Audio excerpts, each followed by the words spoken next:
Hello everyone and welcome back. Today we're going to take a look at the exotic hand cannon, the First Curse. The gun is attained by completing the Imprecation questline. You'll receive this quest from the gunsmith himself after reaching rank 5 with a gunsmith reputation. Thanks, Guardian. I'll put a link to a great guide on this quest and how to complete it in the description box below.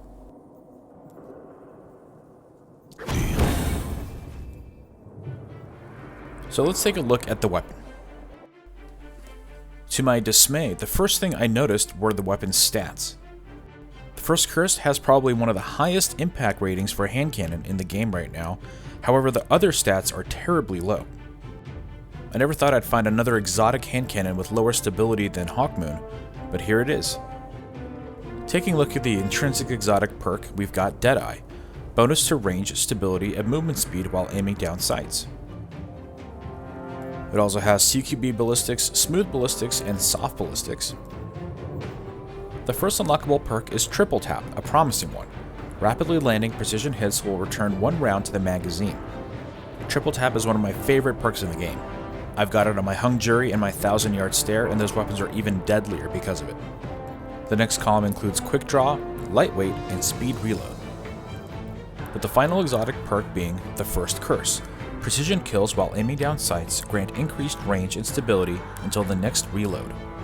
Before we jump into more details on the perks, I wanted to compare it to some other weapons. Here's the gun next to the Last Word. You can quickly see that the First Curse is meant to be the exact opposite to the Last Word.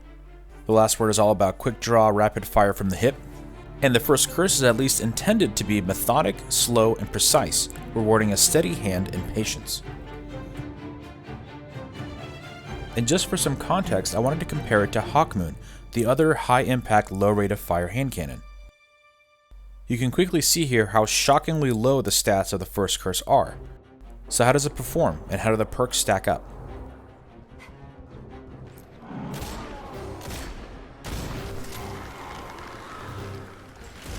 The First Curse looks and feels like the Last Word. It fires the same and seems to have the same kick, but that's where the similarities end. As soon as I learned about the First Curse, I knew it was intended to be the opposite of the Last Word, like I mentioned before. But the issue is not really with the perks, but with the stats. Because the stats are so low, the perks act as more of an equalizer or balancer for the weapon, bringing it in line with other hand cannons. Perks should inform your playstyle and work with the weapon's strengths. There should be a wow moment when the perk triggers, like when Red Death recovers health, or when the Zalor Supercell reloads from your multi-kills, or when the Truth's rocket circles around the entire map to finally make its way back to your target. Instead, the First Curse's perks try to make up for its losses. The perks would be great if the stability and range stats were much higher than they are now. That way, triggering the perks would all but max out those stats, making you a deadly accurate force to be reckoned with. The First Curse performed decently in PvE because it was a lot easier to let it stack the perks. In the Crucible is where the weapon falls apart.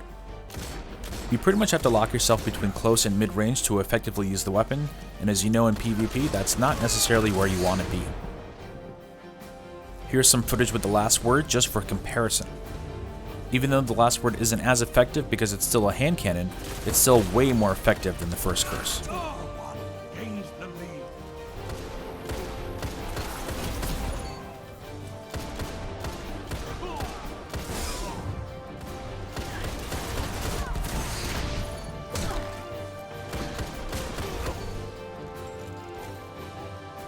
I have a feeling that this weapon was intended to be much more accurate to be able to take advantage of its perks better, but fell victim to the last hand cannon rebalancing.